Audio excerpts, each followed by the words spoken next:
시민단체들이 얼마 전 저희 예결위 일부 의원님들과 협력을 해서 국회에서 만민공동회를 연 적이 있습니다. 법안에 대한 시민 참여는 여러 갈래로 보장이 되어 있는데 예산에 대한 시민 참여는 대단히 미진한 실적입니다. 그래서 부족합니다만 시민들의 예산에 대한 사건과 정액에 대한 여러 의견들을 듣는 일종의 공청회로서의 만민공동회를 마련한 적이 있는데 그 전과 그 후로도 여러 대한민국의 가장 전문성 있고 늘 거버넌스 실현에 진력해온 여러 단체에서 예산을 쭉 분석을 하셨습니다. 그래서 그 예산에 대한 문제점을 지적하시고 또 어떤 부분은 어떤 방식으로 돌리고 정액하고 살려나가야 될지에 대해서 연구를 하시고 오늘 이렇게 다시 한번 언론인 여러분들께 그리고 의원 여러분들께 말씀드리기 위해서 오셨습니다. 예. 기대하겠습니다. 2014년도 정부 예산안에 대해서 시민사회단체들이 모여서 공동 대응 모임을 결성을 하였습니다. 저는 거기에 참여하고 있는 경제개혁연구소의 최입의 회계사입니다. 네. 그 정부 예산안이 발표된 지 이제 두어 달이 좀 지났고요. 그동안 이제 정부 부처별로 예산 심사를 위한 이제 세부 계획서가 이제 국회에 제출되고 국회 이제 각 상임위별로 그에 대한 심사가 좀 이루어졌고 현재 이제 본격적으로 국회 예결위가 논의될 상황입니다. 국회 밖에서는 이제 이 시민단체들이 앞서 말씀하신 것처럼 모여서 약 그 1조 원의 가량의 그 낭비성 예산 사업을 찾아내서 지난 13일에 만민공동회를 통해서 발표를 하였고요. 이후에 지속적으로 이제 그 예결위를 모니터링하고 그러면서 예산 삭감과 그런 내용을 이제 감시 활동을 하기로 하였습니다. 그 구체적인 내용을 환경운동연합의 염형철 사무총장님께서 좀 설명해 주시겠습니다. 예, 반갑습니다. 간략하게 말씀드리겠습니다. 재정을 이해하고 판독할 수 있는 사람은 나라의 운명을 예측할 수 있다라고 했습니다. 슈페트의 말입니다. 시민사회단체가 그동안 예산과 관련해서는 분석하고 감시하는 활동을 충분하게 하지 못했습니다.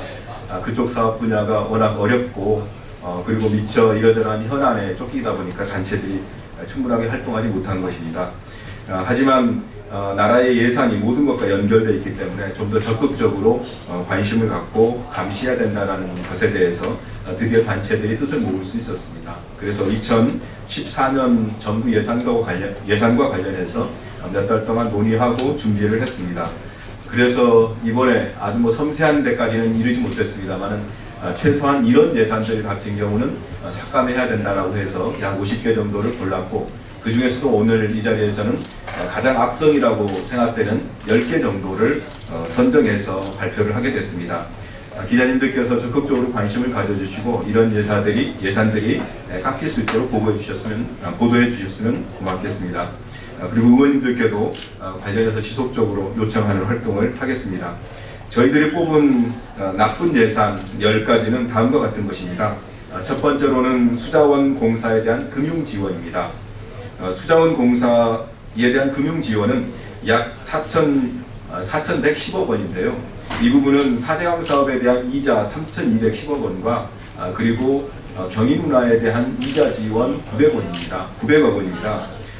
수자원 공사는 사실은 공사기 때문에 그 자체로서도 이윤이라든지 공익성이라든지 이런 것들을 함께 추진해야 될 텐데 4대강 사업이라든지 경인운하는 전혀 공익성도 없고 그리고 사실상 수자원공사의 심각한 재정위기를 불러온 그런 사업들입니다. 이런 사업에 대해서 아무런 고민 없이 진출을 했고 그리고 그것에 대한 부담을 국민에게 떠넘기는 것은 바람직하지 않다고 생각합니다. 따라서 국회에서 이런 잘못된 예산은 깎아주실 것을 부탁드리겠습니다.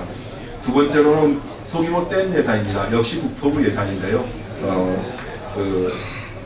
수자원공사는 전략환경영향평가에서 환경부 등에 협의를 하고 그리고 그것에 따른 것을 반영했어야 되는데 반영하지 못했습니다. 이런 부분들에 대한 문제점을 지적하는 것입니다. 세 번째로는 정부 대통령의 관심이 있어서일 수 있습니다만은 여러 부처에 의해서 똑같은 예산들이 전혀 실현 가능성도 없는 상태에서 중구난방으로 올라와 있는 것이 DMZ 세계평화공원 조성사업, 한반도 생태평화벨트 조성사업 이런 것들입니다. 그 외에 물산업 클러스터 조성사업 이런 것들도 전혀 현실성이 없는 사업입니다. 이미 추진됐다가 다 실패해서 포기된 그런 사업들인데 또다시 추진되고 있습니다. 이것은 국가의 예산을 적절하게 집행하지 못하는 사례라고 봅니다. 그 외에도 춘천 속초 고속철도 사업에 대한 재추진이라든지 그리고 원자력 홍보라든지 문화융성위원회에 대한 운영이라든지 외국인 투자기업의 지원이라든지 헌정에 대한 지원이라든지 이런 부분들 같은 경우는 지나치게 선심성 사업이고 그리고 지나치게 정치적인 논리에 의해서 만들어진 사업이라고 생각합니다. 이런 부분들에 대해서 삭감해야 된다고 생각합니다. 시민단체들은 여러 형태로 의원님들께 의견을 낼 것이고 그리고 또 국민들의 여론을 조성하기 위해서 온라인 등을 통해서 삭감 예산에 대한 서명도 함께 추진할 예정에 있습니다. 기자님들께서 많은 관심을 가져주시기를 부탁드립니다. 이상입니다. 이상으로 마치겠습니다. 감사합니다.